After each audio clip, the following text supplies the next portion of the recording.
Hello, hello,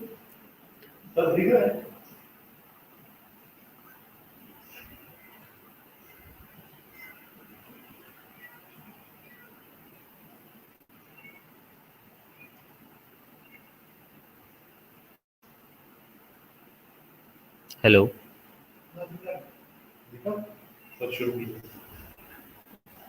A very good morning and warm wishes to all the viewers.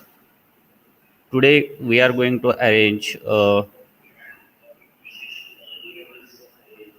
stress management by yoga.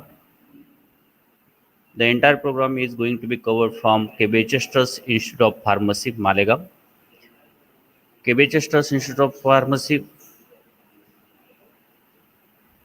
has started in 2006.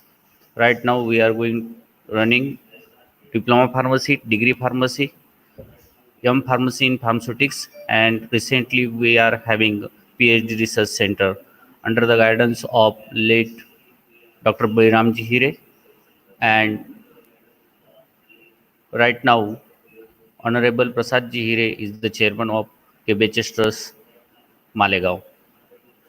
In this pandemic period of COVID-19, Honorable Prasad Hire sir had guided us to cover some topics related to the health, and this is the second session we are having stress management by yoga.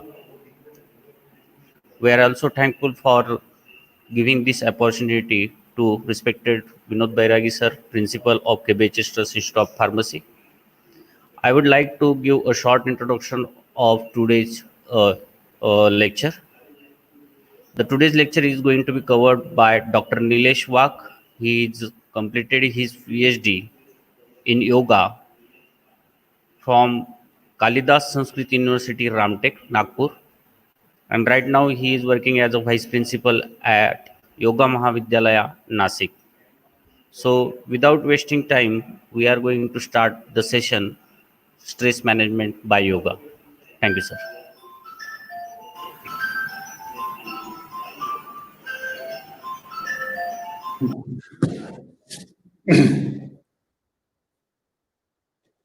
नमस्कार.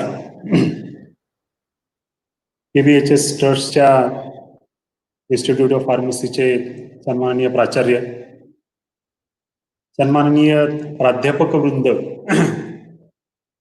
आणि आपण सर्व विद्यार्थी बंधू भगिनींनो आणि समस्त श्रोतृवृंद,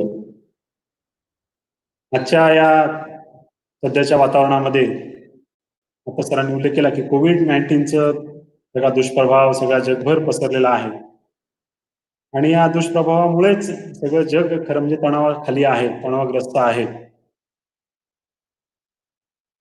आणि याचा मार्ग अजूनही तसा मिळालेला नाही. आणि तो मार्ग मिळवण्याचा सगळा प्रयत्न शासकीय पातळीवरती पण चाललेला आहे, राजकीय पातळ्यांवरती पण चाललेला आहे किंवा आंतरराष्ट्रीय पातळ्यांवर देखील चाललेला आहे. तर या अनुषंगानेच या फार्मसी इन्स्टिट्यूटच्या माध्यमातून ही एक व्याख्यानमाला आयोजित केली जात आहे आणि त्या व्याख्यानमालेचाच विषय आहे की stress management of students by yoga. विद्यार्थ्यांच्या ताणतणावांकरता किंवा ताणतणावांचा व्यवस्थापनाकरता योग असा आजचा आपला व्याख्यानाचा विषय आहे. तर या अतिशय चांगला उपक्रम खरं म्हणजे या फार्मसी कॉलेजच्या माध्यमातून राबवला गेलेला आहे. काळाची गरज पण आहे योग, आणि त्यामुळे सर्वप्रथम मी या आयोजकांना मनापासून धन्यवाद देतो. आणि आपल्या व्याख्यानाला आपण सुरुवात करूया की ताणतणाव हा एक आजकाल कॉमन फॅक्टर झालेला आहे. लहान मुलांपासून तर आबालवृद्धांपर्यंत सगळ्यांनाच ताणतणाव असतात. म्हणजे आजकाल लहान लहान मुलं जी असतात शाळेत जाणारी, त्यांच्याच वजनाचं दप्तर पाठीला टांगलेलं असतं आणि ती मुलं सुद्धा म्हणतात की आम्हाला शाळेत जायचं खूप टेन्शन आलं. कारण म्हणजे टेन्शन हा शब्द जो काही आहे हा एवढ्या लहान वयात या लोकांना कळायला लागला, विद्यार्थी किंवा मुलांना कळायला लागला. त्यामुळे टेन्शन हा या वयामध्ये कळतोय. पूर्वीच्या काळी असं होतं की वय खूप वाढलं, रिटायरमेंट झाली, मग आता आमचं कसं होईल, तेव्हा कुठेतरी टेन्शन यायचं. पण आता मात्र अतिशय लहान वयामध्येच हा टेन्शन यायला लागलेला आहे. आणि अजूनही पुढे जाऊन कदाचित आईच्या पोटामध्ये असतानाच त्याला टेन्शन होईल की माझं फ्युचर कसं असणार. त्यामुळे हा सगळा भाग ताणतणावाचा सगळ्या जगभर पसरलेला आहे. सगळ्या जगामध्ये ताणतणाव आहेत. आणि विशेष आपण आजचा विषय आपण घेतला विद्यार्थी, तर विद्यार्थ्यांना देखील ताणतणाव आहे.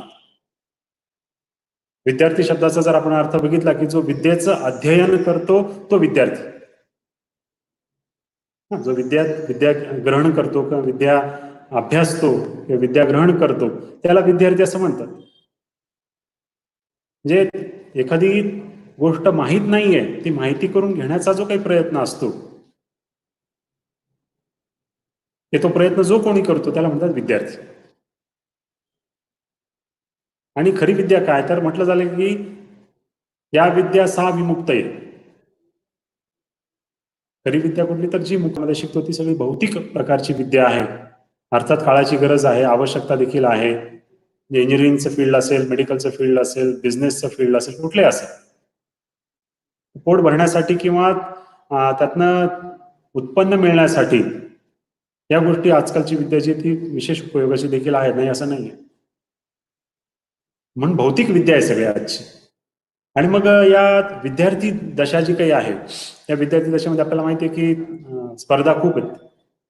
पावलोपावली स्पर्धा चाललेल्या असतात विद्यार्थी अवस्थेमध्ये. कारण काय की प्रत्येकाला जास्त मार्क हवे आहेत, प्रत्येकाला जास्त गुण हवे आहेत, प्रत्येकाला पुढे जायचंय. मग पुढे जाण्यासाठी स्पर्धा ही करावी लागते त्यांना, विद्यार्थ्यांना. आणि विद्यार्थी अवस्था हा खूप स्ट्रगल पिरियड, खूप स्ट्रगल करायला लागते विद्यार्थ्यांना. आणि म्हणून मग स्पर्धा आहेत. स्पर्धा म्हणतात इंग्लिशमध्ये आपण त्याला कॉम्पिटिशन्स असं म्हणतो. पावलोपावली कॉम्पिटिशन्स आहे. म्हणजे आज कुठेही ऍडमिशन, सहजपणे ऍडमिशन मिळणं हे सुद्धा अवघड झालेलं, दुराप्रस्त झालं. आधी कसं असायचं की आधी सरसकट मला या फील्डमध्ये जायचं, तिथे जाऊन कॉलेजला जायचं, जे काही प्रोसेस असेल ती पूर्ण करायची आणि ऍडमिशन घ्यायचं. पण आजकाल ऍडमिशन मिळण्यासाठी सुद्धा परीक्षा द्याव्या लागतात. त्याला आपण एंट्रन्स एक्झाम असं म्हणतो. आणि हे सारखं वाढायला लागलेलं प्रकरण. या ठिकाणची एंट्रन्स एक्झाम, त्या ठिकाणची एंट्रन्स एक्झाम, पुन्हा कॉम्पिटेटिव्ह एक्झाम, काय काय काय काय काय काय रोज नवीन नवीन काहीतरी येत असतात एक्झाम्स. आणि म्हणून मग ह्या सगळ्या गोष्टी विद्यार्थ्यांना फेस कराव्या लागतात. आणि करण्याशिवाय पर्याय पण नाहीये, काळाची गरज आहे. आणि काळाची गरज असल्या कारणाने काळाप्रमाणे आपल्याला चालायला लागतं, काळाप्रमाणे आपल्याला वागायला लागतं, काळाप्रमाणे आपल्याला बदलायला देखील लागतं. आणि म्हणून मग विद्यार्थ्यांना या स्पर्धा परीक्षा या सगळ्या गोष्टींमध्ये सहभागी व्हावंच लागतं. त्याला नो एक्सक्यूज. पुढे जायचं असेल तर. ज्याला पुढेच जायचं नाहीये मग त्याला ठीक आहे, त्याला काय नाही परीक्षा दिल्या तरी चालतं. पण ज्याला पुढे जायचं आहे करिअरच्या दृष्टिकोनातनं तर त्याला मात्र या सगळ्या परीक्षांच्या भानगडी ज्या काही त्या द्याव्याच लागतात. आणि म्हणून मग स्पर्धा आहेत, धकाधकी पण आहे, पुन्हा धकाधकी पण आहे आणि त्याच्या पुढे गेलं तर धक्काधक्की पण आहे. एखाद्याला धक्का दिल्याशिवाय आपल्याला पुढे जाता येत नाही, धक्का देऊनच पुढे जायला लागतं स्पर्धांमध्ये. हा पण एक गमतीशीर भाग असतो स्पर्धांचा. आणि म्हणून मग ही सगळी धकाधकी आहे, स्पर्धा आहेत, अभ्यास आहे, या सगळ्या गोष्टींचा तणाव जो आहे हा विद्यार्थ्यांच्या मनावरती निश्चितपणे उत्पन्न होत असतो. आणि विद्यार्थी काही विद्यार्थी याला सक्षम ठरतात. ठीक आहे, आम्ही या ताणतणावावर तोंड देऊया. काही विद्यार्थी म्हणतात की नाही, आमच्याने नाही होणार आहे सगळं. मग काही विद्यार्थी सोडून देतात हे सगळं, शाळा सोडून, कॉलेज सोडून देऊया, इंजिनिअरिंग कॉलेज असेल, मेडिकल कॉलेज असेल किंवा अजून कुठलं असेल, मग काहीतरी शेती करूया. तिथे पण स्पर्धा आहेच की. तिथे तर डायरेक्ट निसर्गाशी स्पर्धा आहे, परमेश्वराशी स्पर्धा आहे, ईश्वराशी स्पर्धा आहे. पाऊस आला नाही आला पुन्हा तिथं आहेच भानगडी, त्याचंही टेन्शन आहेच. म्हणून तर शेतकरी आता गेल्या मागच्या 4-5 वर्षामध्ये कितीतरी शेतकऱ्यांनी आत्महत्या केल्या. आत्महत्या कशासाठी केल्या की तणाव खाली होते म्हणूनच आत्महत्या केल्या त्यांनी. म्हणजे तणाव हा प्रत्येक फील्डमध्ये आहेच. हे केवळ विद्यार्थ्यांनाच तणाव आहे असं नाहीये, तर विद्यार्थ्यांना शिकवणाऱ्या शिक्षकांना सुद्धा तणाव असतो. आपण जो विषय शिकवणार आहोत तो आपल्याला व्यवस्थित विद्यार्थ्यांपर्यंत पोहोचवता येणार आहे का, व्यवस्थित मांडता येईल का, हा पण एक प्रकारचा तणाव त्या प्राध्यापकांना किंवा शिक्षकांना असतोच. त्या आणि बिझनेसमन आहे त्यांना सुद्धा तणाव आहेच. आजकाल बघा ना की आज त्या कोविडच्या सगळ्या वातावरणामध्ये सगळा बिझनेस टफ झाला, त्यामुळे सगळेच बिझनेसमन स्ट्रेसमध्ये आहेत, सगळ्यांनाच ताणतणाव आहेत. आणि म्हणून मग ह्या सगळ्या गोष्टी सुरू असतात. प्रचंड स्पर्धा आहे आणि स्पर्धा सुद्धा किती असावी. शैक्षणिक क्षेत्रामध्ये स्पर्धा इथपर्यंत की 98-99% मार्क विद्यार्थ्यांना मिळतात. ते मिळवण्याची क्रेज 98-99% एवढी प्रचंड क्रेज विद्यार्थ्यांमध्ये आहे. आणि ते जर मिळवायचं असेल तर त्याच्याकरता प्रचंड मेहनत देखील घ्यायला लागते. आणि ही मेहनत करतानाच स्ट्रेस येतो, थोडासा म्हणा किंवा जास्त म्हणा, स्ट्रेस येतोच. आणि स्ट्रेस हा काही वेळा आवश्यक देखील आहे. स्ट्रेस असेल तरच अभ्यास होतो, स्ट्रेस नसेल तर अभ्यास होतच नाही. आपण एक भाग आहेच. पुन्हा विद्यार्थ्यांचा भाग कसा आहे की दिवसभर कॉलेज एंगेज असतात विद्यार्थी, दिवसभर कॉलेज आहे, ट्युशन्स आहेत, अभ्यास आहे, पुन्हा होमवर्क आहे, सबमिशन्स आहेत, काय काय काय काय सगळं सुरू असतं दिवसभर. आणि या सगळ्या गोष्टींचा अतिरेक व्हायला लागतो. या सगळ्या गोष्टी एक्सेस प्रमाणामध्ये व्हायला लागतात. आणि हे अति झालं की मग ते त्रासदायक होतं. आपल्याकडे म्हण आहे, अति तेथे माती. कुठलीही गोष्ट अति झाली की त्याची माती होते. आणि म्हणून मग ह्या सगळ्या गोष्टी ज्यावेळेस एक्सेस होतात, अति होतात, तर त्यावेळेला त्याचे दुष्परिणाम दिसायला लागतात. मग ताणतणावाची व्याख्या जी आहे, डेफिनेशन जी आहे, ही मानसशास्त्रामध्ये, सायकोलॉजीमध्ये वेगवेगळ्या पद्धतीने मांडलेल्या आहेत. म्हणजे आपल्या क्षमतेपेक्षा जास्त वर्कलोड आपल्याला येणे, त्यातनं जी मनाची अवस्था निर्माण होते त्याला म्हणतात ताण. आपल्या शारीरिक क्षमता किंवा मानसिक क्षमतेपेक्षा जास्त जर काम आपल्याला मिळालं आणि ते आपल्याला करावंच लागणार आहे, अशी परिस्थिती जेव्हा येते त्यावेळेला मनाची जी अवस्था असते, फाईट और फ्लाईट, हे काम करू की पळून जाऊ. पळून जाणं आता ठीक आहे, रिलॅक्स एकदम. पण फाईट करायची असेल तर मात्र तिथे स्ट्रेस हा घ्यावाच लागतो. आणि म्हणून स्ट्रेस हा आवश्यक आहे. फिजिक्समध्ये किंवा भौतिकशास्त्रामध्ये एक नियम असा आहे, इकडची वस्तू उचलून जर तिकडे ठेवायची असेल तर फोर्स अप्लाय करायला लागतो, शक्ती खर्च करायला लागते, बल द्यायला लागते. आणि हे बल खर्च करत असताना, शक्ती करत असताना आपल्याला कुठे शारीरिक पातळीवरती किंवा मानसिक पातळीवरती अल्प प्रमाणात का होईना स्ट्रेस हा येतोच. आणि म्हणून स्ट्रेस हा आवश्यक देखील आहे काम होण्याच्या दृष्टिकोनातून.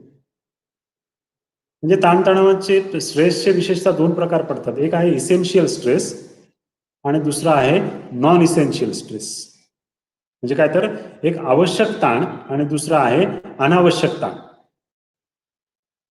ठराविक काम होण्यासाठी ताण हा आवश्यक आहे, त्यावेळेला तो घ्यावाच लागतो. आणि ते काम झाल्यानंतर तो ताण सोडायचा असतो.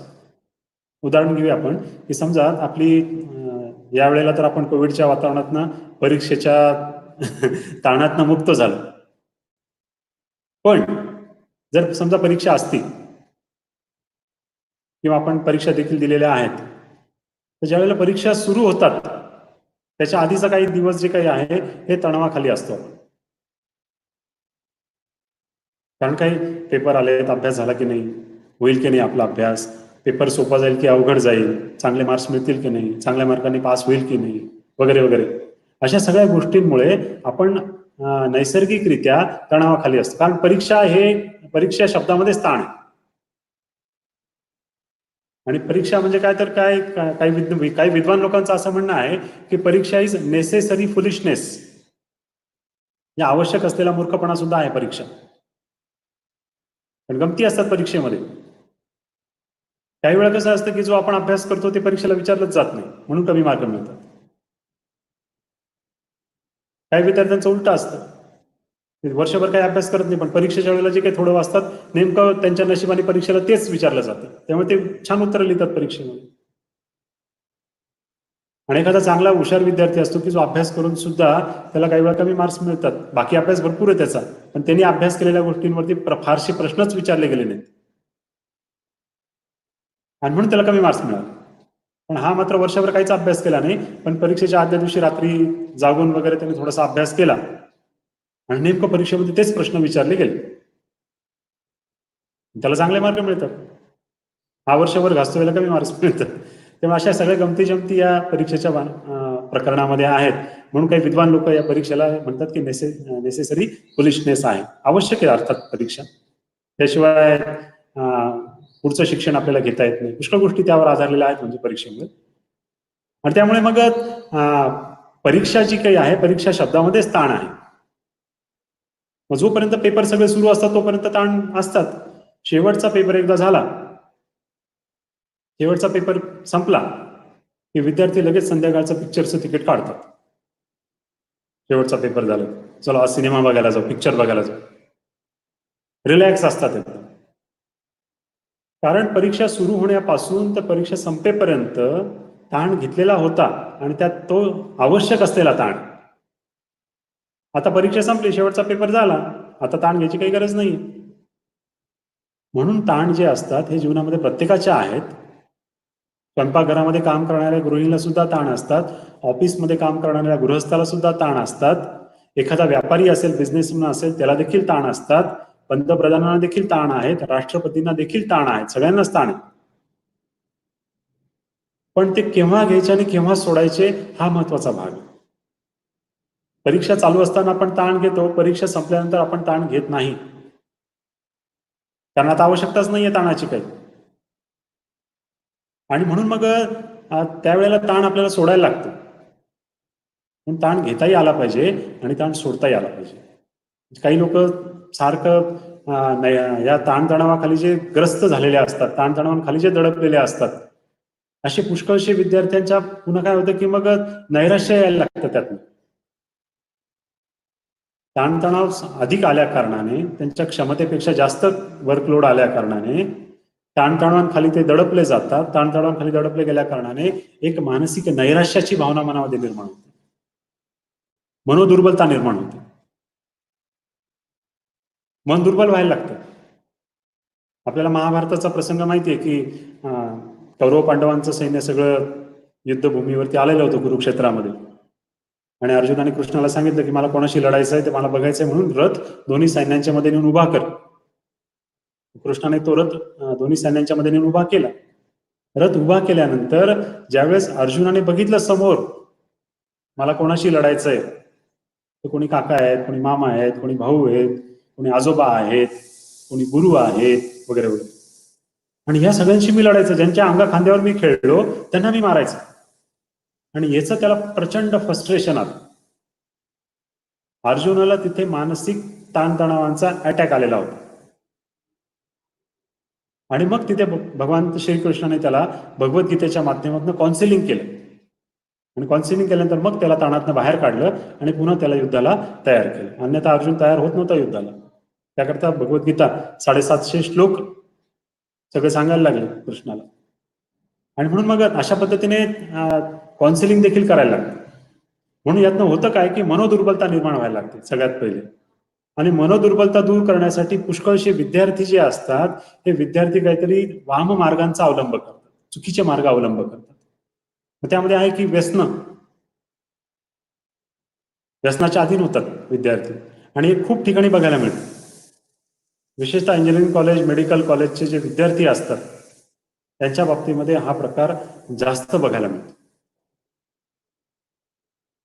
ठीक आहे, व्यसनाच्या अधीन होणे, मग स्मोकिंग करणे किंवा मद्यपान करणे, दारू पिणे वगैरे वगैरे, अशा व्यसनांच्या त्या आहारी जातात.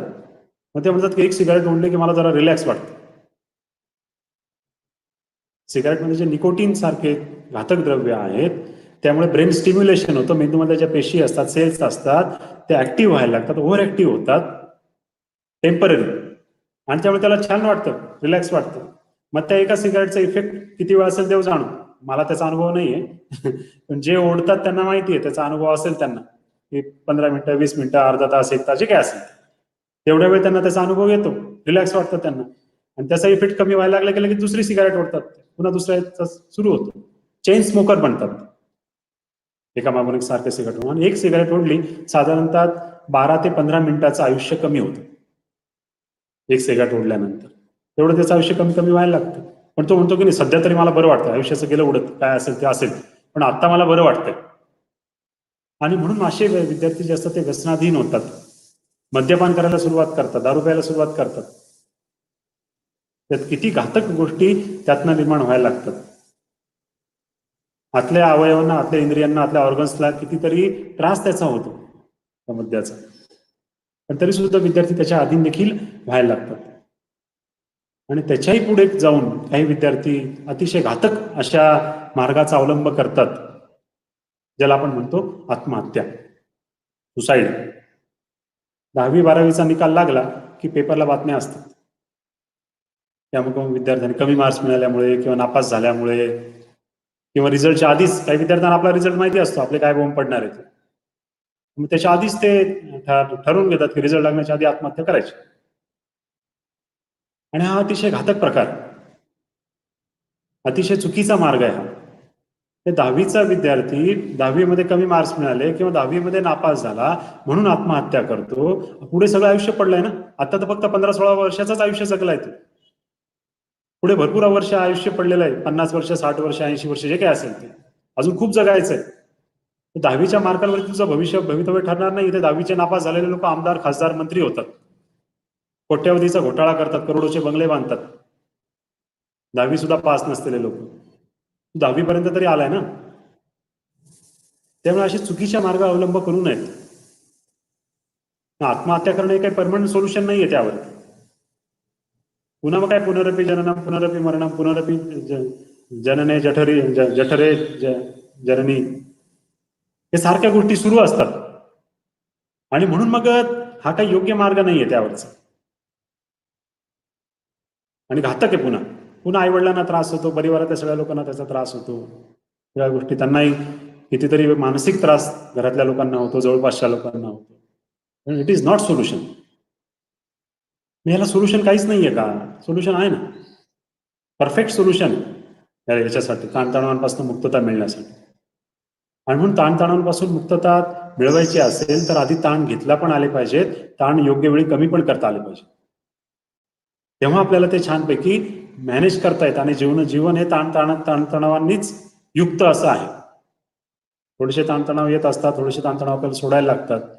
काही प्रयत्नपूर्वक ताणतणाव निर्माण होत असतात, काही प्रयत्नपूर्वक ताणतणाव कमी आपल्याला करायला लागतात. अशा दोन्ही गोष्टी आहेत त्यामध्ये. एक उदाहरण देतो म्हणजे आपल्या लक्षात येईल चांगल्या पद्धतीने, की समजा एखादी काहीतरी गाणारे मंडळी असतात. उदाहरणार्थ समजा की भीमसेन जोशी भारतरत्न होते, ते गायकीच्या क्षेत्रामध्ये एक मोठं नाव त्यांचं आहे. भीमसेन जोशी जे आहेत ते गाण्याची मैफल ज्यावेळेस त्यांची रंगते, गाण्याला ज्यावेळेस सुरुवात करतात, आता त्यावेळेला त्यांचा तानपुरा असतो. आता तानपुरा, ज्याला सतार असं पण म्हणतात, तर तो सतार किंवा तानपुरा आहे त्यांच्या हातामध्ये. गाणं गाण्याच्या आधी ते काय करतात की त्या सताराच्या किंवा तानपुऱ्याच्या तारा ज्या असतात त्या टाईट करतात. तारांना ते ताणतात सुरात लावण्यासाठी. त्याचा सूर पक्का असला पाहिजे, सूर घसरू नये याच्यासाठी. म्हणून ते काय करतात की त्या तानपुऱ्याच्या ज्या तारा असतात त्या पक्क्या करतात. आणि त्या पक्क्या करतात, सूर लावून घेतात. गाण्याचा कार्यक्रम संपतो. गाण्याचा कार्यक्रम संपल्यानंतर पुन्हा ते तारा ते ढिल्या करतात तानपुऱ्याच्या. आपल्यासारखा मनुष्य त्यांना विचारावं, तुमचा गाण्याचा कार्यक्रम तर सारखा सुरू असतो, मग त्या तारा ढिल्या कशाला करतात तुम्ही? त्या तारा ताणलेलाच ठेवा ना. घडी त्या पुन्हा ते ऍडजस्ट करत बसा, सुरात लावत बसा, ती भानगडच नाही राहणार. त्यावरती भीमसेन जोशींचं उत्तर असं आहे की या तारा ज्या असतात सारख्याच जर ताणलेल्या अवस्थेमध्ये राहिल्या तर त्या तुटतील. जेव्हा त्यांची गरज आहे, आवश्यकता आहे, तेव्हा त्या ताणायच्या असतात. आणि जेव्हा त्यांची आवश्यकता नाहीये त्यावेळेला त्या ढिल्या करून त्याच्यातला ताण कमी करायचा असतो. त्याच पद्धतीने आपल्या जीवनामध्ये सुद्धा काही वेळा ताण हे घ्यावे लागतात, काही वेळा ताण हे इच्छा नसताना सुद्धा निर्माण होत असतात. पण आपल्याला त्यांना तोंड देणं गरजेचं आहे. प्रत्येक वेळेला फ्लाईट करून नाही चालत, काही वेळेला फाईट करायला लागते. शिवाजी महाराजांसारख्या व्यक्तींच्या जीवनामध्ये पण प्रचंड ताणतणाव होते. आग्र्याच्या किल्ल्यामध्ये ज्यावेळेस त्यांना कैद केलेलं होतं, बाहेर पडण्याचे चिन्ह दिसत नव्हते, पण त्यांनी ठरवलं नाही आत्महत्या करण्याचं. एक रस्ता बंद झाला तर दुसरा रस्ता उघडतो, दुसरा दरवाजा उघडतो कुठला तरी. तेच प्रयत्नाची पराकाष्ठा करून शौर्य, पराक्रम, मनोबल प्रचंड या गोष्टींच्या कारणावर तेच त्यातनं सही सलामत बाहेर पडले. सचिन तेंडुलकरचं आधुनिक उदाहरण आपल्याला सगळ्यांनाच कदाचित माहिती असेल. सचिन तेंडुलकर 12वीला नापास झाला होता. पण समजा त्यांनी जर 12वीला नापास झाल्यानंतर जर सचिन तेंडुलकरने आत्महत्या केली असती तर आपल्या भारतातलं एक रत्न जे आहे हे कमी झालं असतं.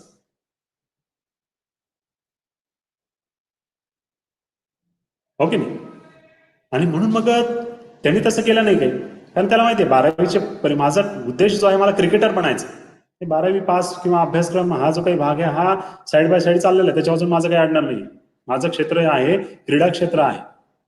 त्याच्यामध्ये त्यांनी आपल्याला सगळ्यांनाच माहिती आहे सचिन तेंडुलकरनी आपल्या बॅटचा पराक्रम किती दाखवलेला आहे मैदानावर.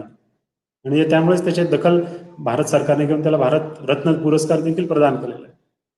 आणि त्याच सचिन तेंडुलकरचा धडा 12वीच्या पुस्तकात. हे की नाही गंमत आहे. आणि म्हणून मग त्या आत्महत्या करणं हा काही उद्देश हा योग्य मार्ग नाहीये, अतिशय चुकीचा मार्ग आहे. किंवा व्यसनांच्या अधीन होणं हा पण अतिशय चुकीचा मार्ग आहे. त्यातनं अजून त्रास निर्माण होतात, फिजिकल मेंटल त्रास. आणि म्हणून तो मार्ग योग्य नाहीये. मग त्यातनं मार्ग जो आहे तो एक मार्ग आहे की आपल्या क्षमता आपल्याला वाढवता आल्या पाहिजे. शारीरिक क्षमता असतील, मानसिक क्षमता असतील, आपल्याला त्या वाढवता आल्याच पाहिजे. क्षमता वाढवण्यासाठी कुठले औषध उपयोगाची नाही आहेत. आपण जरी फार्मसी कॉलेजचे विद्यार्थी असलात तरी आपल्याला असं कुठले औषधं तयार करू शकत नाही की अमुक औषध सकाळ संध्याकाळ 2-2 चमचे घेतलं की लगेच माझं विल पॉवर वाढेल, असं नाही होत. किंवा कुठलं एखादी टॅबलेट घेतली की माझं मनोबल वाढेल, असं नाही होत.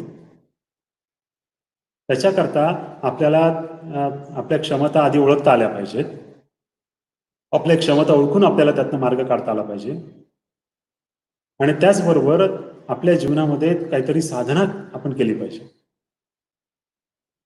कारण ताणतणाव हे मी मगाशी उल्लेख केलाय की ताणतणाव सगळ्यांनाच आहेत. अक्षरशः लहान मुलांपासून तर वृद्धांपर्यंत सगळ्यांनाच ताणतणाव आहेत. काही लोक असेही बघितलेत खाटेवरती झोपून आहेत, कधी एकदा मृत्यू येतो, मृत्यू येत नाही म्हणून ताणतणावांमध्ये येते, टेन्शनमध्ये येते. असे काही पेशंट बघायला मिळतात. आणि म्हणून मग असे सगळेच लोक जे आहेत हे ताणतणावाखाली आहेत. पण त्यातनं आपल्याला मार्ग काढायला लागतो. म्हणून मार्ग काढायचं काय तर सगळ्यात पहिला आणि महत्वाचा मुद्दा म्हणजे काय तर योग साधना हा त्याला अतिशय उत्तम मार्ग. आपल्या दैनंदिन जीवनामध्ये जर आपण योग साधनेचा अंतर्भाव केला तर या साधनेमुळे, योगाच्या अभ्यासामुळे आपल्याला ताणतणावांपासून सहजपणे मुक्ती मिळवता येते. ज्यावेळेला एखाद्या व्यक्ती मेंटल स्ट्रेसमध्ये येतो तर त्यावेळेला त्याच्या मेंदूमध्ये विशिष्ट प्रकारच्या प्रक्रिया घडत असतात, ज्याला त्या मुन्नाभाई MBBS मध्ये म्हटलं ना की केमिकल लोचा. अशा काही गोष्टी मेंदूमध्ये घडतात. आणि मेंदू हा खरं म्हणजे शरीराचा राजा आहे, किंग. तो वरून ऑर्डर करण्याचं काम करत असतो. पण त्या राजाच्याच कार्यामध्ये जर बिघाड निर्माण झाला तर मग कदाचित सगळ्या शरीरामध्ये बिघाड निर्माण होतो, हे आपल्या सगळ्यांना ज्ञात आहे, माहिती आहे. आणि त्यामुळे शरीरातल्या ज्या एंडोक्राईन ग्लँड्स आहेत, अंतरस्रावी ग्रंथी आहेत, त्यांच्या कार्यामध्ये सुद्धा बिघाड निर्माण होतो. आणि अनावश्यक स्त्राव निर्माण व्हायला लागतात. एक्सेस प्रमाणामध्ये काही स्त्राव निर्माण व्हायला लागतात, हार्मोन्स निर्माण व्हायला लागतात. आणि त्यातनं मग शरीराचं संतुलन बिघडतं, मनाचं संतुलन देखील बिघडायला लागतं. आणि शरीराचं आणि मनाचं संतुलन जर बिघडलं तर त्याचा दुष्परिणाम निश्चितच शरीरातल्या सगळ्या सिस्टीम्स वरती होतो. आणि म्हणून मग सगळ्यात महत्वाचा उपाय याच्यावरती काय तर आपलं मनोबल वाढवणं. मनोबल वाढवता येतं योगाच्या अभ्यासात. आणि योग साधना ही मनोबल वाढवण्याचीच साधना आहे. मगाशी जो उल्लेख केला ना भगवद्गीतेचा आणि अर्जुनाचा कृष्णाचा तो प्रसंग, तर श्रीकृष्णाने अर्जुनाला जी भगवद्गीता सगळी सांगितली त्या प्रत्येक अध्यायाच्या शेवटी त्या प्रत्येक अध्यायाला योग म्हटलं गेलेलं आहे. ओम तत्सदिती श्रीमद भगवद्गीता असो उपनिषत्सु ब्रह्म विद्यायाम योग शास्त्रे श्रीकृष्णार्जुन संवादे डॅश डॅश योग. हा प्रत्येक अध्याय हा योग आहे. योगाच्या माध्यमातूनच भगवान श्रीकृष्णाने अर्जुनाचं काउन्सिलिंग केलं होतं आणि त्याला डिप्रेशनच्या त्रासामधनं किंवा मनोदौर्बल्याच्या त्रासामधनं बाहेर काढलेलं होतं. आणि त्यामुळे योगामध्ये पुष्कळ गोष्टी अशा आहेत की त्या आपल्याला ताणतणावातून सहजपणे बाहेर काढता येऊ शकतात. एक गंमत सांगतो. एक 3 वर्षापूर्वीची एक घडलेली घटना आहे. मी आपल्या ऑफिसमध्ये इथे बसलेलो होतो, दुपारची वेळ होती आणि एक गृहस्थ आले आणि त्या गृहस्थांसोबत त्यांचा मुलगा होता आणि ते आले माझ्यासमोर बसले. त्या मुलाच्या चेहऱ्याकडे मी सहज एक नजर टाकली तर 10वीचे मुलं कसे दिसतात, चुणचुणीत एकदम, प्रचंड तेज असतं चेहऱ्यावरती किंवा काहीतरी नवीन काहीतरी करण्याची जिद्द चेहऱ्यावरती असते, तर ते त्याच्या चेहऱ्यावर सगळं शून्य होतं. आणि मग ते मला म्हटले की हा माझा मुलगा, मी मुलासाठी आलोय म्हणे इथे, त्याला काही क्लास वगैरे काही करता येईल का? म्हटलं काय काय काय काय प्रॉब्लेम आहे? तर मग त्यावेळेला ते म्हटले की हा 10वीला आहे आणि 10वीला असल्या का 10वीच्या अभ्यासाला थोडंसं कदाचित तो वैतागलेला आहे म्हणे आणि याला डिप्रेशनचा त्रास आहे. म्हटलं तुम्ही कसं काय ठरवलं याला डिप्रेशनचा त्रास आहे? नाही म्हणे डॉक्टरांनी सांगितलं. ते मानसोपचार तज्ञांकडे जाऊन आलेले होते आणि मानसोपचार तज्ञांनी त्यांना सल्ला दिला होता की तुम्हाला डिप्रेशनचा त्रास आहे आणि डिप्रेशनचा त्रास असल्या कारणाने इकडे डिप्रेशनचा त्रास त्यांना आहे आणि डिप्रेशनच्या त्रासामुळे तो मुलगा प्रचंड वैतागलेला होता आणि तो वैतागलेला असल्या कारणाने काय गंमत झाली की त्याच्या चेहऱ्यावरती कुठलंही तेज नाहीये. पुन्हा चेहरा एकदम शून्य भावामध्ये, डोळे निस्तेज झालेले, असे सगळे त्याचे दुष्परिणाम दिसत होते. म्हटलं हा 10वीचा मुलगा, याला कसलं आलं टेन्शन? मग त्याच्या त्याला आधी मी त्याला थोड्या वेळ बाहेर पाठवलं, त्याच्या वडिलांशी थोडंसं बोललो आणि नंतर मग त्याच्या वडिलांना बाहेर पाठवलं. त्याला माझ्याशी मला त्याच्याशी बोलायचं आहे म्हटलं, तुम्ही नका येऊ म्हटलं. आणि मग त्याच्या वडिलांनी त्याला पाठवलं माझ्यासमोर. आधी तो बोलायलाच तयार नव्हता. मी त्याला प्रश्न विचारायचो, हो नाही हो नाही, असे शॉर्टमध्ये उत्तर, MCQ सारखे अशी उत्तर तो द्यायचा. त्याला बोलतं करायचं होतं पण तो बोलायलाच तयार नव्हता. मग शेवटी हळूहळू त्याला लक्षात आलं की याला रडवलं पाहिजे. रडल्याने मोकळं होतो जरा. मग याला म्हटलं रडवायला पाहिजे याला. मग त्याला काही प्रश्न असे विचारले, त्यात तो थोडासा रडायला लागला. रडल्यानंतर मी भरपूर रडू दिलं, थांबवलं नाही त्याचं रडणं. रडल्यामुळे तो मोकळा झाला. विशेषतः बघा, महिलांमध्ये हार्ट अटॅकचं प्रमाण खूप कमी आहे. कारण महिला लगेच, मुली असतील, महिला असतील, लगेच डोळ्यात गंगा जमुना सरस्वती यायला सुरुवात होते, कोणी रागवलं की काय केलं की. त्यामुळे स्ट्रेस फारसा राहत नाही. आणि मग त्या मुलाला रडवलं, त्यानंतर त्याचा स्ट्रेस कमी झाला. मग त्याला पाणी पाजलं आणि मग नंतर त्याच्याशी बोलायला सुरुवात केली. मग त्याला म्हटलं तुला कसं आलं टेन्शन, 10वीचा मुलगा तू? नाही म्हणे मला अभ्यासाचं खूप टेन्शन आलं. म्हटलं समजा कमी मार्क पडले, काय फरक पडतो रे? नाही म्हणे मग आई वडील खूप रागवतील, मग मला सगळे नातेवाईक रागवतील, अशी होईल तसं होईल. म्हणजे सगळ्यात मोठा इश्यू असा, त्याच्यात बोलण्यातनं लक्षात आलं, आई वडील हा इश्यू आहे मेजर. आणि पुष्कळ विद्यार्थ्यांच्या जीवनामध्ये हाच इश्यू दिसतो. हा, अर्थात काही विद्यार्थी अपवाद देखील आहेत, म्हणजे ते अभ्यासच करत नाही, त्याच्यामुळे सुद्धा आई वडील ओरडतात, हा पण एक भाग आहे. पण काही विद्यार्थी अभ्यास करून सुद्धा आई वडील त्यांच्या मागे सारखे लागले असतात, अभ्यास कर अभ्यास कर अभ्यास कर. किती अभ्यास करणार? शेवटी मनाच्या पण काही क्षमता असतात. कॉलेजचं लेक्चर जे काही ते सुद्धा 45 मिनिटाचं असतं, पाऊण तासाचं असतं, फार फार तरी तासाभराचं असतं. हा सगळा मानसशास्त्रज्ञांनी ठरवून दिलेल्या वेळा आहेत. लहान मुलांच्या शाळेचा तास असतो तो 30 मिनिटाचा तास असतो. कारण त्यांच्या क्षमता 30 मिनिटापेक्षा जास्त एका जागेवर बसू शकत नाहीत. लहान लहान मुलं असतात तर एका विषयाचं आकलन ते करू शकत नाही त्याच्यापेक्षा जास्त, म्हणून त्यांना अर्ध्या तासाचं, थोडंसं वय वाढलं की मग पाऊण तास 1 तासापर्यंत आपण बसू शकतो. आणि म्हणून मग हा जो काही भाग आहे वेळेचा, तो सुद्धा लक्षात घेतला गेला पाहिजे. मग त्याला म्हटलं, त्याच्या लक्षात आलं की तो मला बोलला की मला आईवडिलांचं खूप दडपण आहे म्हणून. ते आईवडील सारखे रागवत असतात, मला बाहेर मित्रांमध्ये खेळायला जाऊ देत नाही, शाळेतून आलं की ट्युशन आलं की अभ्यास, सारखा अभ्यास अभ्यास करून माझं डोकं बधीर झालं, अभ्यासात आता माझं मन नाही लागत म्हणून. हा अतिरेक झाला आणि अतिरेकामुळे त्याचा अभ्यासात मन लागत नाही, त्याला त्रास होतो. त्या मुलाला योगाच्या क्लासला त्याला महिनाभर आणलं. जानेवारी महिन्यातली गोष्ट होती, मार्च महिन्यामध्ये परीक्षा होती. जानेवारी महिन्यामध्ये त्यांनी योगाचा क्लास केला, महिन्याभराचा काही विशेष गोष्टी त्याच्याकडनं करून घेतल्या आणि तो मुलगा डिप्रेशनमधून सही सलामत बाहेर पडला छानपैकी. चांगला अभ्यास केला, 85% मार्क त्याला 10वीला त्यावेळेला मिळाले. त्यामुळे अशा गोष्टी घडतात आणि म्हणून मग त्याच्याकरता योग साधना खूप उपयोगाची. योगाभ्यासामध्ये सूर्यनमस्कार एक भाग आहे. सूर्यनमस्कारामध्ये फॉरवर्ड बेंडिंग आहे, बॅकवर्ड बेंडिंग आहे, ट्विस्टिंग आहे, स्ट्रेचिंग आहे, सगळ्या गोष्टी सूर्यनमस्कारामध्ये आहेत. सूर्यनमस्कार विद्यार्थ्यांसाठी अतिशय उपयोगाचा आहे. अर्थात मी ज्या गोष्टी सगळ्या सांगतो आहे त्या पुस्तकात वाचून किंवा युट्यूबवर बघून किंवा गुगलवर बघून करू नये. योग अभ्यासाकरता गुरुची आवश्यकता असते. तज्ज्ञांचं मार्गदर्शन घेतलं गेलं पाहिजे, गुरुचं मार्गदर्शन घेतलं गेलं पाहिजे, आणि मग आपल्याला त्याप्रमाणे अभ्यास शिकला पाहिजे योगाचा.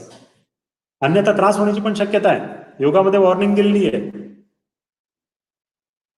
जर योगाभ्यास योग्य पद्धतीने केला तर सर्व प्रकारच्या व्याधी बऱ्या होतील. जर योगाभ्यास करताना चूक झाली तर अनेक प्रकारच्या व्याधी उत्पन्न देखील होतील. म्हणून योगाभ्यास करताना कोणीतरी गुरु असला पाहिजे. पुस्तक हा गुरु नाहीये, मोबाईल हा गुरु नाहीये. ते फक्त आपल्याला बघून करता येईल, पण आपण जे करतो ते योग्य आहे की अयोग्य आहे हे आपल्याला टीव्ही सांगणार नाही, मोबाईल सांगणार नाही, पुस्तक देखील सांगणार नाही. त्याच्याकरता फिजिकल कोणतरी गुरु आवश्यक असतो.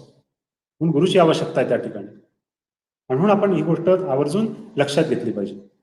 सूर्यनमस्कार हा एक भाग आहे, योगासन हा एक भाग. योगासनांमध्ये स्ट्रेचिंग असतं. आपल्याला माहिती असेल की आपल्या जे शरीरामध्ये जे स्नायू आहेत, मसल्स आहेत, त्या मसल्सवरती कंट्रोल जो असतो हा बऱ्यापैकी मनाचा असतो. किती स्ट्रेच करायचे कोण ठरवतं? मन ठरवतं आपलं. समजा आपल्याला सांगितलं की उभं राहिल्यानंतर खाली वाका, खाली वाकल्यानंतर आपल्या पायाचे अंगठे पकडा. शाळेमध्ये आपल्याला शिक्षा करायची अंगठे पकडायचे, पाय गुडघ्यात न वाकवता अंगठे धरा आपल्या पायाचे. पुष्कळ जणांना कमरेत वाकायलाच त्रास होईल. काही जणांचे हात गुडघ्याच्या खाली जाणार नाही, काही जणांच्या अंगठ्यापर्यंत सुद्धा जाणार नाही, काही जणांना अंगठे पकडता देखील येतील, काही असेल. तर किती ताणायचं शरीर मन ठरवतं.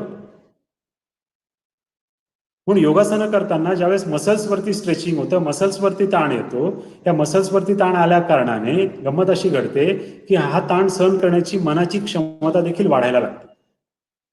हा रोज आम्ही योगासनं करतो त्यामुळे रोज शरीर ताणतोय, आणि रोज शरीर ताणल्यामुळे हा ताण मनापर्यंत पोहोचतोय. मनाला सुद्धा सवय झाली ताण सहन करायची, मनाची क्षमता देखील वाढलेली आहे ताण सहन करण्याची. म्हणून योगासन हा अतिशय उत्तम मार्ग आहे त्यावरचा स्ट्रेस कमी करण्यासाठी. त्यानंतर पुढचा एक भाग आहे प्राणायामाचा. हा पण महत्वाचा आहे. प्राणायामाच्या अभ्यासाने देखील ताणतणाव कमी होतात. पहिले महत्वाचा भाग म्हणजे प्राणायामाच्या अभ्यासाने मनाचं सामर्थ्य प्रचंड प्रमाणामध्ये वाढायला लागतं. आपल्याला अॅनाटॉमीमध्ये किंवा रेस्पिरेटरी सिस्टीममध्ये आपल्याला शिकवलेलं आहे, श्वसन संस्थेच्या विभागामध्ये, की आपल्या फुफ्फुसांची किंवा छातीची क्षमता जी आहे ही 6000 क्युबिक सेंटीमीटर एवढी हवा आपण आतमध्ये घेऊ शकतो. 6000 क्युबिक सेंटीमीटर, 6000 घन सेंटीमीटर एवढी हवा आपण आतमध्ये घेऊ शकतो. प्रत्यक्षात घेतो का आपण एवढी? नाही घेत. 6000 क्युबिक सेंटीमीटर म्हणजे किती प्रचंड झालं? 6 लिटरचं पातेलं जवळपास थोडं मोठं असतं. एवढी हवा आतमध्ये घेण्याची क्षमता आपली आहे, पण प्रत्यक्षात आपण तेवढी वापरत नाही. आपलं जे नॉर्मल ब्रिदिंग चाललेलं असतं त्यामध्ये आपण साधारणतः एक 500-600 क्युबिक सेंटीमीटर हवा घेत असतो, सोडत असतो. थोडंसं अजून प्रयत्न केला तर फार तर 1000 क्युबिक सेंटीमीटर पर्यंत आपण पोहोचतो. त्यामुळे आपली क्षमता आपल्याला वाढवता येते. प्राणायामाच्या अभ्यासाने ही क्षमता वाढते. अर्थात पुन्हा मी तेच सांगतोय, प्राणायामाचा अभ्यास करताना सुद्धा गुरुच्या मार्गदर्शनानुसारच करावा. पुस्तकं बघून किंवा टीव्हीत बघून प्राणायाम करू नये, अन्यथा त्रास होण्याची शक्यता देखील असते. प्राणायामाचे दुष्परिणाम देखील भोगायला लागतात. आजकाल काय झालं की योगाचं एवढे दुकानं मांडले गेलेत, त्यामुळे शास्त्रोक्त योग जो काही आहे हा शिकवणारे लोक खूप कमी आहेत. म्हणजे आपला क्लासिकल योगा जो आहे प्राचीन ऋषीमुनींनी आपल्याला दिलेला, हा खूप कमी लोक शिकवतात. बाकी मग योगाच्या नावाखाली वाटेल ते शिकवलं जातं. आणि म्हणून लोकांना काय होते, आजकाल तर सगळं मिक्सिंग करतात. पुन्हा एरोबिक्सला पण योगा म्हणतात, झुंबा त्याला पण योगा म्हणतात, अजून काहीतरी वेड्या वाकड्या उड्या मारायच्या त्याला पण योगा म्हणतात, डान्सिंग योगा, लाफिंग योगा. अलीकडे अजून एक आलंय परदेशातनं की बियर योगा. एखादं कुठलं तरी आसन करायचं, 2 बोट बियर प्यायची, ग्लास बाजूला ठेवायचा, पुन्हा पुढचं आसन करायचं, पुन्हा 2 बोट बियर प्यायची, पुन्हा ग्लास खाली ठेवायचा, पुढचं आसन करायचं. अशा काहीतरी विकृत गोष्टी पण योगामध्ये घुसायला लागल्या. हॉट योगा, पॉवर योगा, हे हे शास्त्रोक्त योग नाही आहेत हे. आणि हे योग फक्त तात्पुरता उपयोगाचे आहेत. जरा अंगाचा घाम निघाला की जरा बरं वाटतं, त्याच्यापेक्षा व्यायाम करा ना, जोर बैठका मारा, दंड बैठका मारा, त्याच्याने पण घाम निघणार आहे. रनिंग करा, त्याच्याने पण घाम निघणार. पण तो योग नाहीये. म्हणजे योग हे वेगळं शास्त्र आहे. प्राचीन ऋषी मुनींनी सगळं रचलेलं योगाचं शास्त्र आहे. योग महर्षी पतंजली जे आहेत त्यांनी रचलेलं सगळं योगाचं शास्त्र आहे.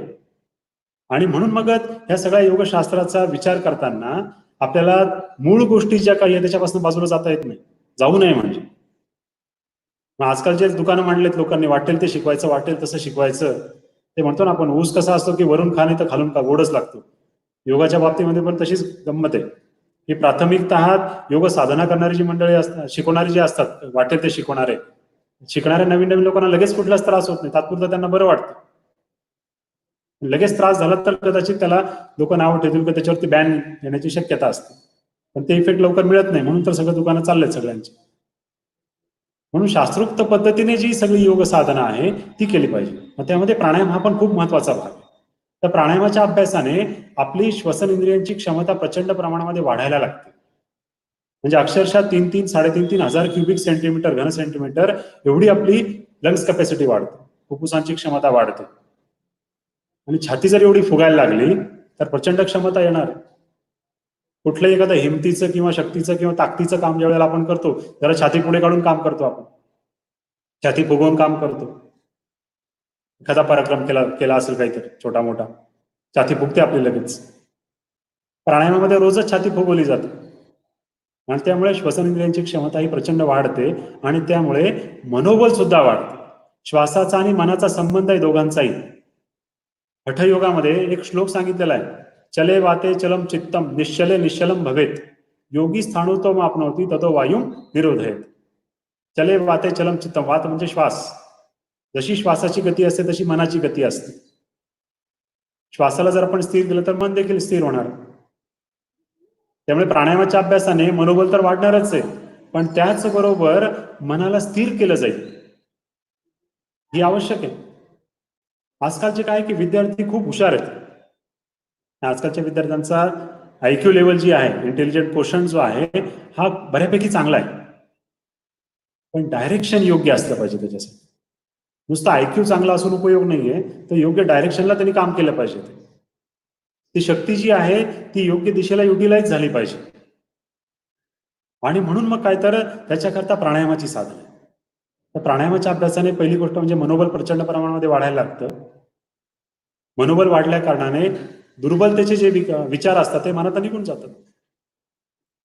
गंमत अशी आहे की आपल्या समोर जो ज्यावेळेस एखादा प्रसंग घडतो, तो प्रसंग समजा प्रतिकूल असेल, संकटासारखा असेल, तर त्या संकटाला मोठं करण्याचं काम आपणच करतो. ते संकट माझ्यासमोर खूप मोठं वाटायला लागतं एकदम, कारण मी त्याला मोठं केलं संकटाला. पण जर आपण नाव म्हटलं काय ते काय व्हायचं ते होईल, आपण काय फरक पडतो, बघू काय होईल ते होईल, असं म्हटलं तर ते संकट आपल्या समोर लहान होईल. त्यामुळे संकट ही पायाखाली चिरडण्याची गोष्ट आहे, त्यांना मोठं करायचं नाही. आपण त्याला जास्त महत्व दिलं तर ते मोठं होईल संकट. ते अभ्यासाचा असेल, परीक्षेचा असेल, कशाचंही असेल. संकट वाटतं आपल्याला ते जीवनामध्ये.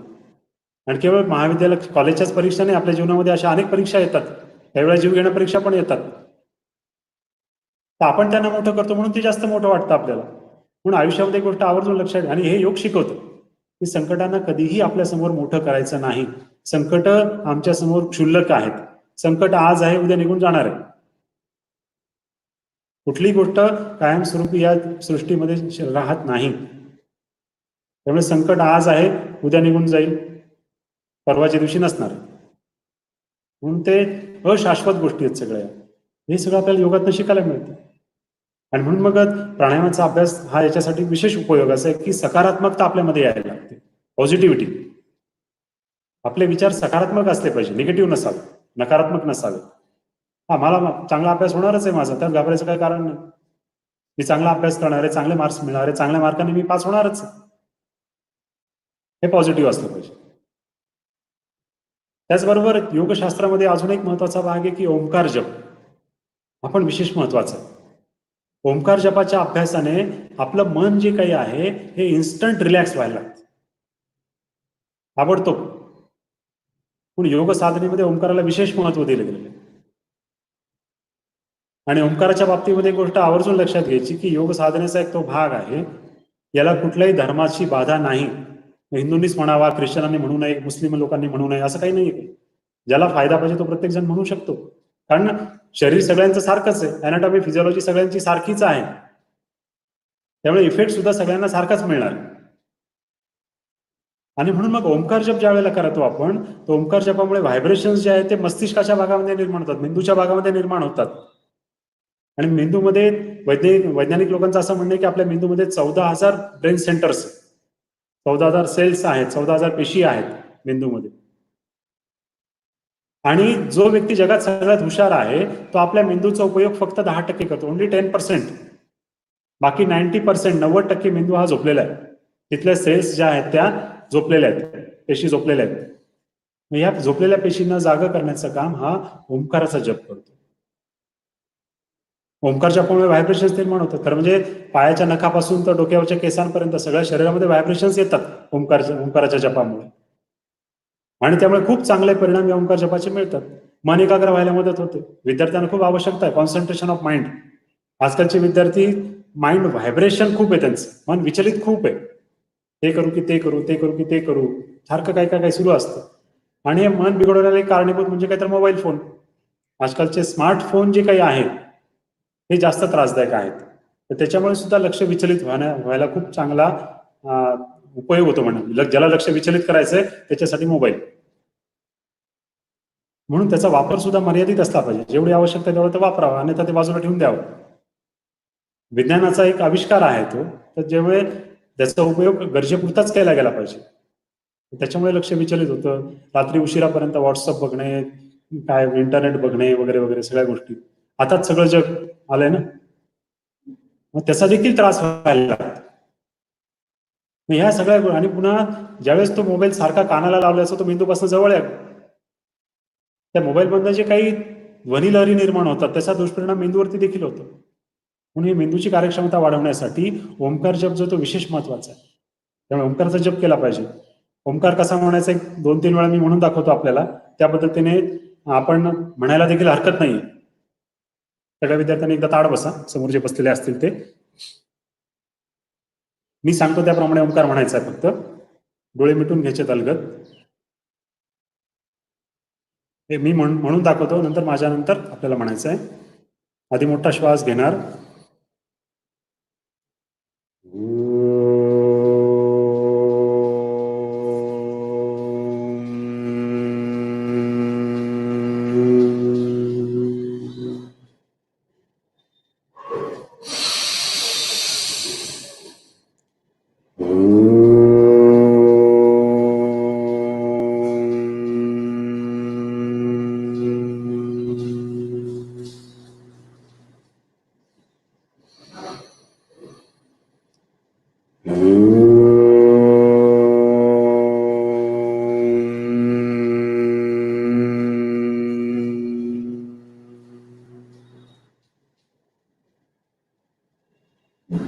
अशा पद्धतीचा हा साधा सोपा आहे. 1-2 वेळा आपण म्हणूया, सगळे समोर बसलेले जे काही सगळे आहेत त्यांनी सगळ्यांनी म्हणूया.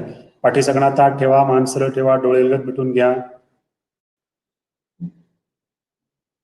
मोठा श्वास घ्या, छाती गच्च भरून श्वास घ्या. अजून घ्या, अजून घ्या, अजून घ्या. छाती गच्च भरून श्वास घ्या. तोंड उघडायचंय आणि श्वास सोडत ओम म्हणायचंय.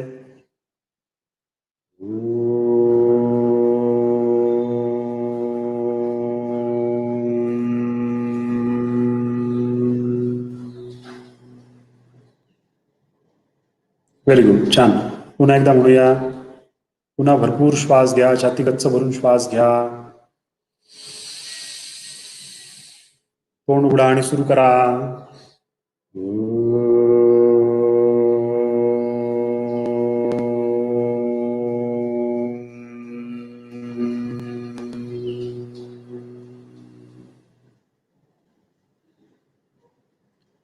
तशा पद्धतीचा हा ओंकार आहे.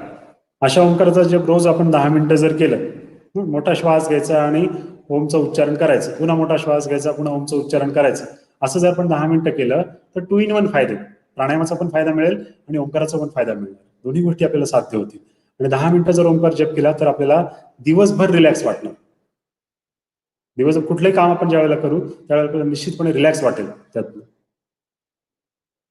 आणि म्हणून याकरता ओंकार हा विशेष महत्वाचा. ओंकारावर सांगण्यासारखं खूप आहे, खरं म्हणजे त्याच्यावर वेगळं व्याख्यान मला त्याच्यावरती होऊ शकेल.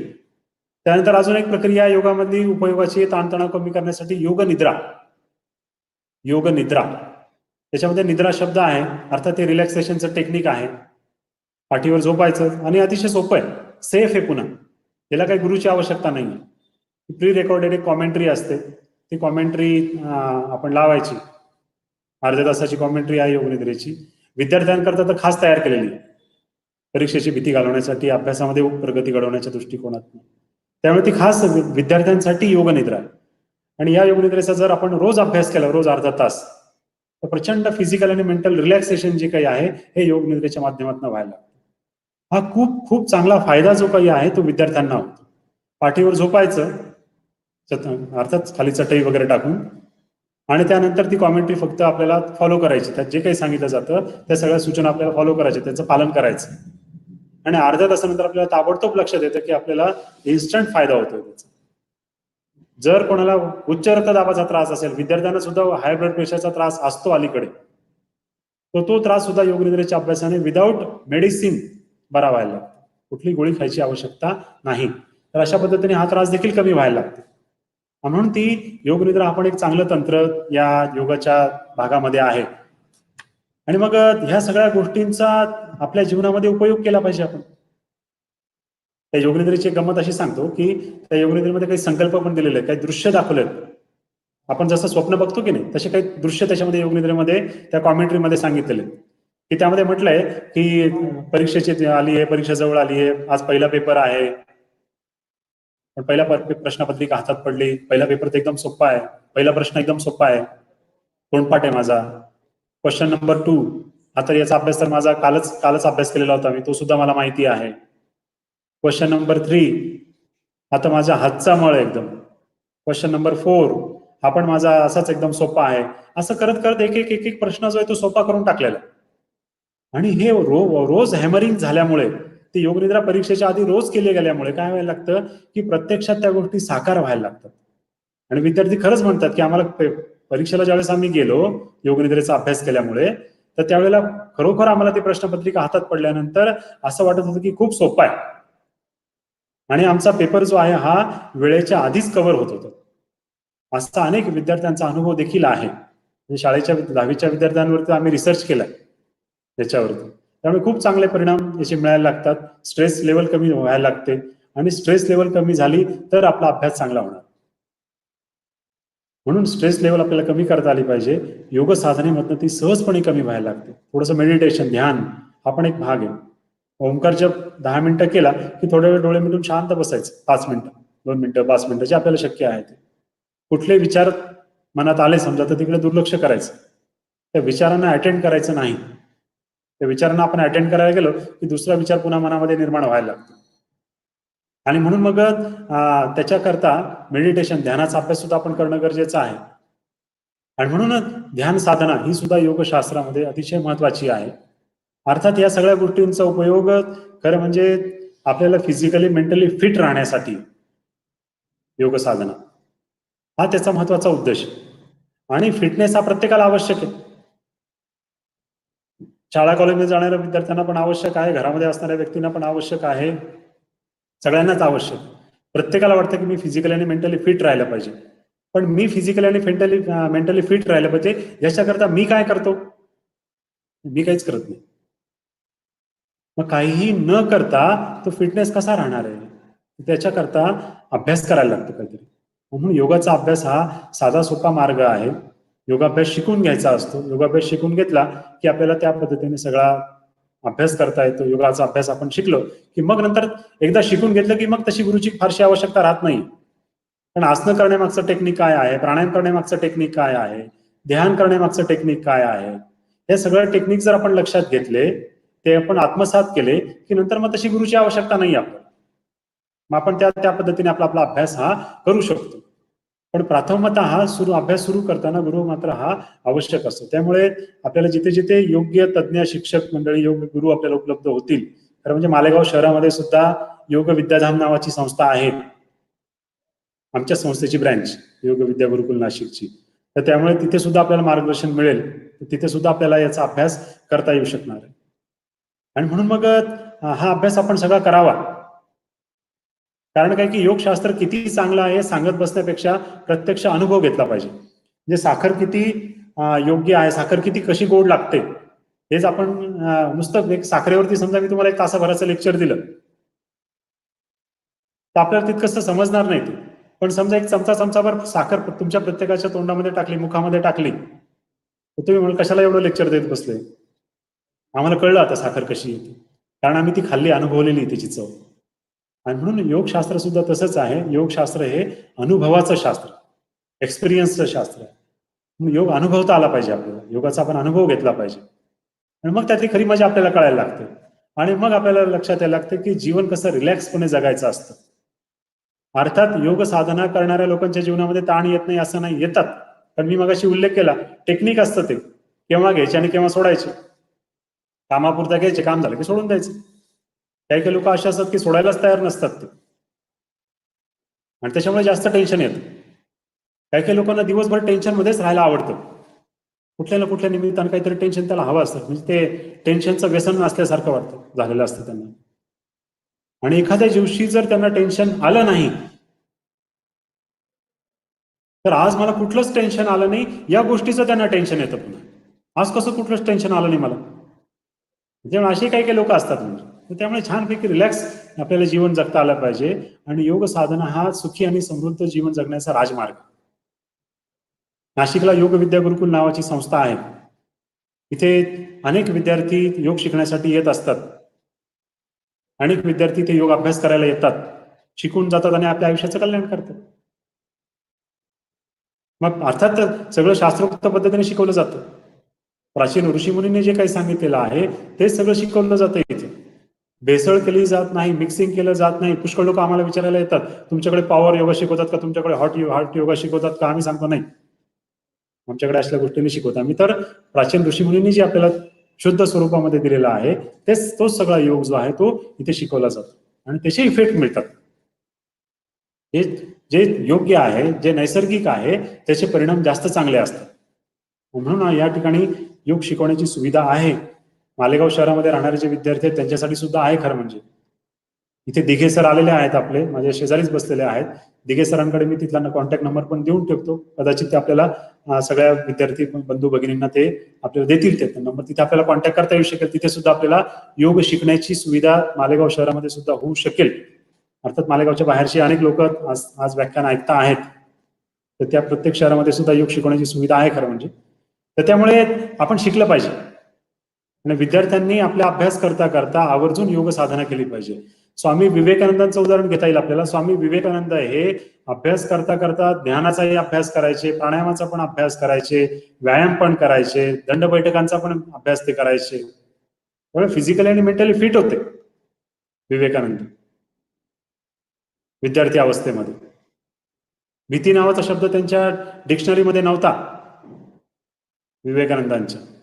एवढं प्रचंड मनोबल होतं त्यांच्याकडे. आणि म्हणून आपल्याला माहिती विवेकानंदांचं नाव सगळ्या जगामध्ये आहे आज. म्हणून असे आदर्श आपण आपल्या जीवनामध्ये अंगीकारले पाहिजेत. त्याचबरोबर ताणतणाव कमी करण्यासाठी अजून एक महत्वाचा उपाय म्हणजे योगशास्त्रामध्ये ज्याला यम आणि नियम सांगितलं. यम नियमांचं पालन म्हणजे सदाचाराचं पालन. आपलं आचरण हे चांगलं असलं पाहिजे. आपण जर आपलं आचरण जर चुकत असेल तर त्याच्यामुळे आपल्याला निश्चितपणे स्ट्रेस येतो. आपलं आचरण जर सरळ असेल, सरळ मार्गी आपण असू, आचरण जर चांगलं असेल, सदाचार असेल, तर आपल्याला घाबरण्याची काही गरज नाही, आपल्याला स्ट्रेस येत नाही. पण जर चुकीचं वागत असू तर तिथे मात्र निश्चितपणे स्ट्रेस यायला लागतो. तर अशा अनेक खरं म्हणजे स्ट्रेस मॅनेजमेंट या विषयावरती आमचं एक 5 तासाचं वर्कशॉप असतं. कधी जर भविष्यामध्ये योग आला, मालेगावला समजा येण्याचा योग आला, तर आपण निश्चितपणे तिथेच शक्य झालं तर आपल्या कॉलेजमध्ये सुद्धा आपल्याला ते घेता येऊ शकेल. स्टाफसाठी असेल, विद्यार्थ्यांसाठी असेल, सगळ्यांसाठी 5 तासाचं स्ट्रेस मॅनेजमेंटचं वर्कशॉप. तर त्याच्या खूप अजून काही गोष्टी खुलासेवारपणे तिथे मांडता येतात. त्यातनं आपल्या पुष्कळ प्रॅक्टिकल गोष्टी आपल्याकडनं करून घेता येतील. आज आपल्याला सगळ्यांना वेळेची पण मर्यादा आहे आणि त्यामुळे आज आपण फक्त मी सांगतोय आपण ऐकता आहात, पण यातनं आपण आपल्या जीवनामध्ये योगशास्त्राचा अंगीकार करावा, योग साधना आपण आपल्या जीवनामध्ये आणावी आणि त्यानंतर आपल्याला खरा योगाचा अनुभव घेता येईल आणि ताणतणावांपासून मुक्त राहून आपल्याला छानपणे अभ्यास करता येईल, आपलं जीवन अतिशय चांगल्या पद्धतीने जगता येईल, वाईट मार्गांपासून आपल्याला चांगल्या मार्गांकडे जाता येईल आणि आपल्या सगळ्यांचं जीवनाचं कल्याण होईल, अशीच प्रार्थना परमेश्वराकडे करतो. आणि या केकेएस ट्रस्टच्या माध्यमातून फार्मसी इन्स्टिट्यूटच्या माध्यमातून मला जी आपल्याशी संवाद साधण्याची संधी सन्माननीय प्राचार्य आणि सगळ्या प्राध्यापक वृंदांच्या माध्यमातून मिळाली, त्याबद्दल मी मनापासून त्यांचे आभार व्यक्त करतो. त्याचबरोबर आपण सगळे विद्यार्थी, मित्रमैत्रिणी, बंधू भगिनी आणि इतर श्रोतृवृंद पुष्कळ या सगळ्यांचे देखील मी मनापासून ऋण व्यक्त करतो, आभार व्यक्त करतो आणि या ठिकाणी मी माझं वक्तव्य थांबवतो. हरिओम तत्सत.